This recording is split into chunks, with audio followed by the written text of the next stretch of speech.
Welcome to the first episode of MedLife Mike Talk. We are your host, Alec, And and Alex, we are very excited to be dropping our first episode about the New York Football Giants. What our channel is going to consist of. We're going to be hoping to drop episodes once or twice a week, game reviews, the season's coming up. We just had two preseason games. We're going to be reviewing last night's game. It's a lot of exciting news. And then during the off season, we'll be even working harder, going over all the free agency, contracts to people that are signing with us, people that are leaving the Giants. And then hmm I'll go into the draft. And then I'll also start going into the season and then practices again. So we are very excited to start this channel. We're just two best friends, two bros. Alex, dude, how excited are you? very. It's been a long time coming, right? Yeah. We've discussed this, starting this up, and finally did it. Yeah.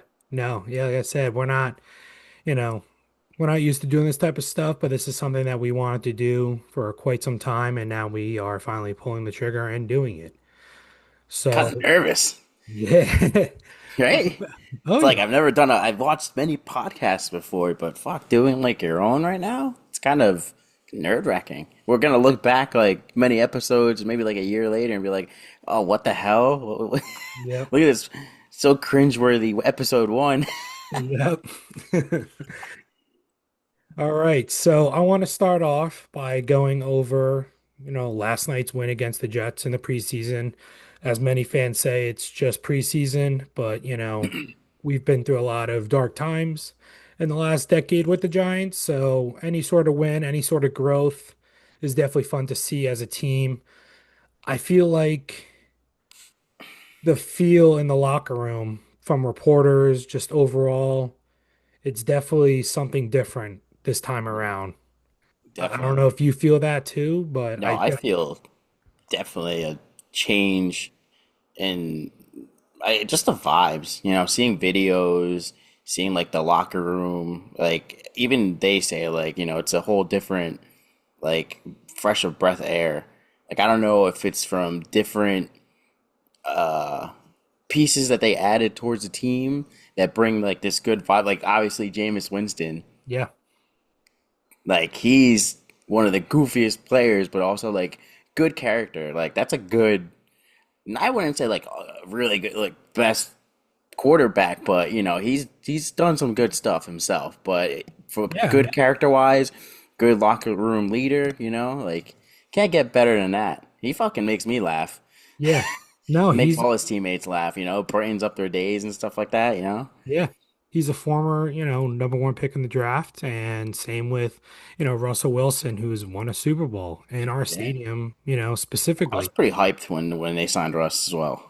Yeah, so I mean, I guess we're going to start in the quarterback room because that is, a big thing that we're going to be talking about in this episode. Since, Jackson Dart is the future of our team, but also, Russell Wilson went out there and had a decent game. Wasn't the greatest game, Uh, but he threw a nice, moon ball is what they Russ calls it. I Um, was like, holy shit, the pass protection, man, yeah, so looked very solid. yeah, the pass. Which, by the way, I just want to throw in. Sorry, I didn't want to interrupt Yeah. you. I saw Daniel Jones throw like a ball today, overthrew his pass. Yeah, I'm just glad that we're done with that experiment.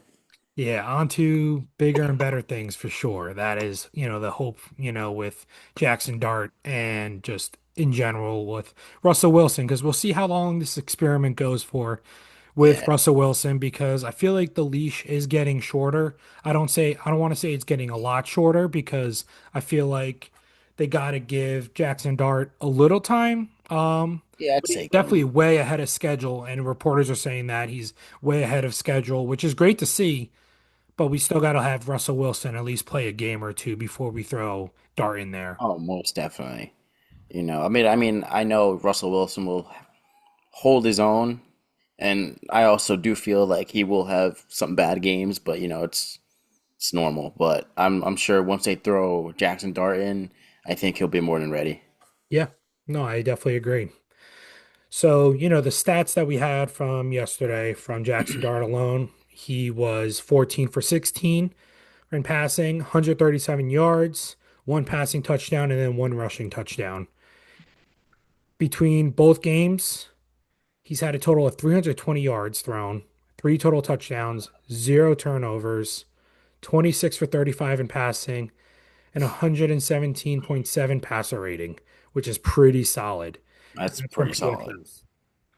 So again, people can say it's just preseason, but the one thing that it's not even just the passing with him that really like impresses me. It's the way he is already reading the defenses, making the right decisions. He's selling the play actions. He's staying cool in the pocket, and he's being aggressive down the field when he needs to. And Yeah. then he's making checks at the line that leads to big plays eventually, which is like pros that are making that. So seeing a rookie do that is very impressive. Oh no, for sure. You know, I feel like if we still had Daniel Jones, those type of moves would not be made. Yeah, no, no, definitely not. Definitely a big step up from the whole DJ experiment. I can tell you that. I'm very excited to see Jackson Dart grow as a player, and obviously, be there live at the games and freaking experiencing these moments, and hopefully, good wins more to come. Hopefully, I know we have a tough schedule, but I don't know the way everything's looking. Hopefully, we will be contenders and won't be an upset of a season. Hopefully, we won't have to go to the games and wear boxes on our head or trash bags. Yeah, dark, dark times. I think we're Yeah, slowly getting out of there with that Joe Shane and Brian Dable has been putting together, especially the last 2 years. Obviously yeah, they've been, with the team for the last couple years, but the last 2 years, I really believe the way they've really gone with the draft and free agency and just the way they're signing contracts and extending players and letting players go. Yes, there's been, some hit and misses regarding, letting some players go, but we're not going to talk about that because now we're on the present, not the past. But in June, in the general, Abdul Carter, he is a guy that is going to change the locker room for the better for Kayvon, for Brian Burns, and for Dexter. We could talk about and hype up that defensive line, until our faces go red. But, at the end of the day, they still got to prove it once that week one hits. But Abdul Carter is a tone setter. Brian definitely. Burns is a tone setter. Dexter Lawrence is a tone setter. Kayvon is a tone setter. So they are all going to feed each other. And I feel like that just sets the tone for the team. Again, setting that time on top of it with the quarterbacks having Russell Wilson and a Jameis Winston in the locker room with that leadership, with the people that have been there before to have that for the offense. Then you got the big guys on the defense.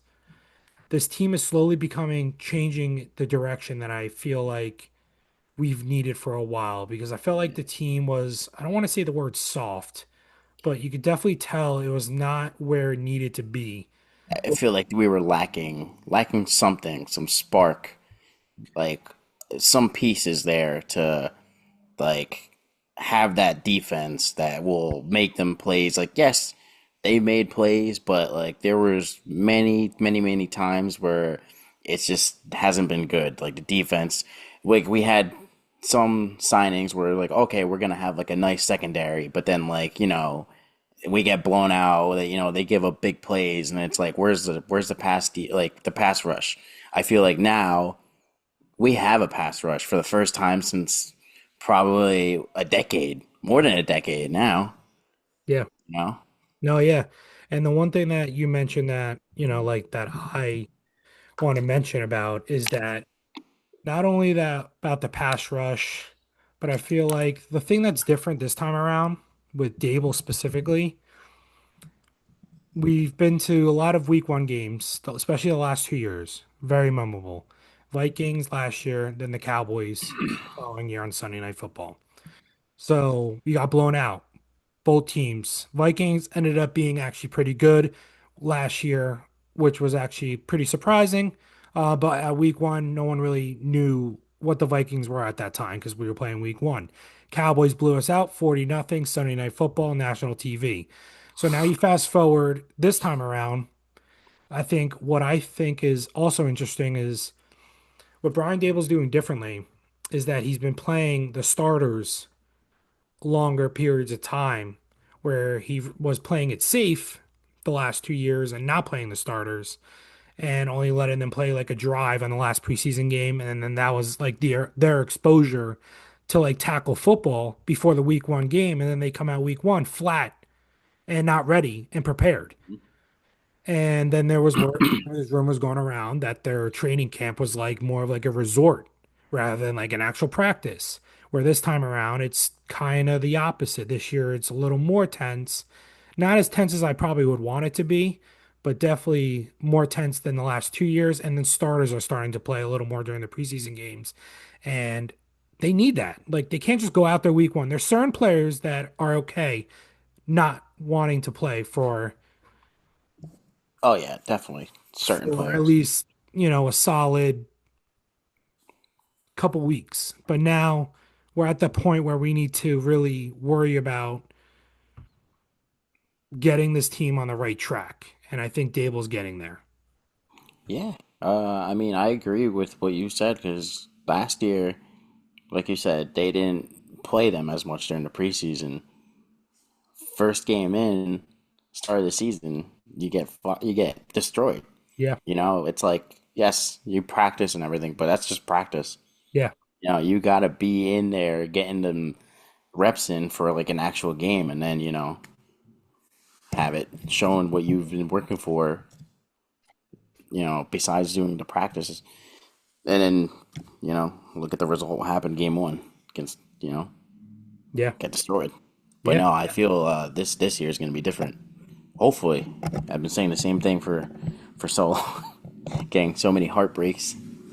Yeah. I mean, I'm pretty hopeful this year that things will eventually turn around for the team. I don't know about playoffs, but I think, 7, 8 wins is a solid start. Yeah, Um, I think this defense will keep this team alive for as long as we can, and as well as how long the offense runs too. You can't have Malik be the only guy out there catching no, everything.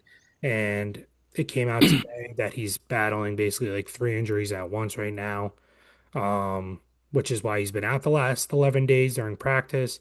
He's dealing with back cramps, is what they're calling it. Um, so. I think they should just bubble wrap him till week one. And but his injury history does concern me as a fan. I try to stay as optimistic as I can as a fan, but I'm not worried about him being, not ready for week one, but it's the long-term game is what I'm worried about with Malik in regards of this year because he's battling this toe injury that he's been saying that it's like a mosquito bug bite and that it's, just lingering. And I don't like to hear that. yeah, no, And then the back is a knee. So I don't really know where that's going to lead with him eventually, with in regards of like how long he's going to play this year. Because again, he is like one of the best players on this team overall. Not even, and by he's far. the best player on the offense. So to have him limited in certain amount of time, does get me nervous. Yeah, I mean, hopefully he'll be available for week one, and then from there, just stays healthy, finishes off the season, and then I guess if he can make it towards like the whole season, maybe in the off season, he can take care of that toe, because Yeah. we definitely need him long term. Can't have a superstar player and then have him short term. Yeah. It's I agree. like with the whole Odell, like when he was a star and then tore his ACL and it just went downhill from there. Yeah. I mean, Odell started off kind of like how Scadaboo's starting off right now in training camp. Hamstring. Odell didn't start the first 4 games with the Giants. A lot of Giants fans forget about that. I was at his first NFL game, and it was week 4 against Atlanta Falcons, and he didn't play almost all practice and didn't play any of the preseason games. And that's when he took, the NFL by storm. So Scadaboo's kind of dealing with the hamstring stuff now too. So that's definitely going to be an interesting role. I think he's going to end up on the pub list right at the start of the season, probably be out for the first 4 weeks, which will probably give a chance to Turbo Miller. And Turbo Miller has been balling out these last two preseason games. Very impressive. He's a very different back compared to Tracy, Scattaboo, and even Singletary. A lot of people forget that we even have Singletary on our roster. He's a solid piece. No, he is. He's a solid piece. But Turbo Miller, he's definitely gonna. I think he's definitely gonna make this 53-man roster just due of what he has done these last two games, especially with Dart. Dart's been his best friend, um, which has been a lot of the reasons that he's got these yards. Dart because of Turbo Miller with the screen game, and it's very impressive the way Dart has thrown the ball during screens specifically. Because with Daniel Jones, even with Eli was pretty bad with screens. And you could tell Dart is really taking over. Just his throwing motion is very interesting to watch because he has like a sidearm to it, like a Yeah. Stafford. Yeah. I saw one of his plays from yesterday. He had like a nice clean sidearm. It just just the way he threw it like that, man. It's just he's gonna be a phenomenal player. I can't wait. Yeah, I'm very excited and hopeful, in regards of just his future and hopefully be our franchise quarterback because that's what we're hoping at the end of the day. That's what every NFL fan for their team wants is a franchise quarterback to lean back onto. Um, so hopefully this works out. I got one question, before we sign off for the night for our first episode. When do you think Dart will get his first start in the regular season? Do you think it's going to be after 5 weeks or under 5 weeks? Damn. I was thinking about this. Most people say, well, from what I read, they say around week 5. So I want to give the benefit of the doubt to Russ, but also I can't predict how he's gonna play or how we're gonna play in general. But I'd probably say around week 5. Okay. What about you? I'm thinking, I've been saying this since he was drafted. I'm going to stand on it. I'm going to say he's going to start a lot sooner, A lot more sooner. than people expect. I'm not saying first, Russell Wilson will be the starter for week one against the Commanders. But after that, if the offense is like very, like just stale and it just hasn't really done anything, yes, he has the moon ball, but Russ is only really not, he's known for the moon ball, but his middle game is really lacking and he's only getting older. I'm excited to have him on the team just for the leadership part of it, but just to see how fast Dart has grown in the last couple months and how Dable talks about him specifically. It's the little things that Dable says in the media makes me feel like Dable's going to put him in a lot sooner, especially how he plays maybe this Thursday night against the Patriots for the last preseason game. I don't think he's going to play as much because I think Dable's going to want to eventually play him sooner rather than later during the regular season because his life depends on it, on Dart's future. As much as we as fans probably want to pretend it's not, Dable's future is on Dart's hands. So if Dart doesn't do well, Dable's gone. But if Dart does well, or Dart does do well, he's going to stick around for quite some time with the Giants.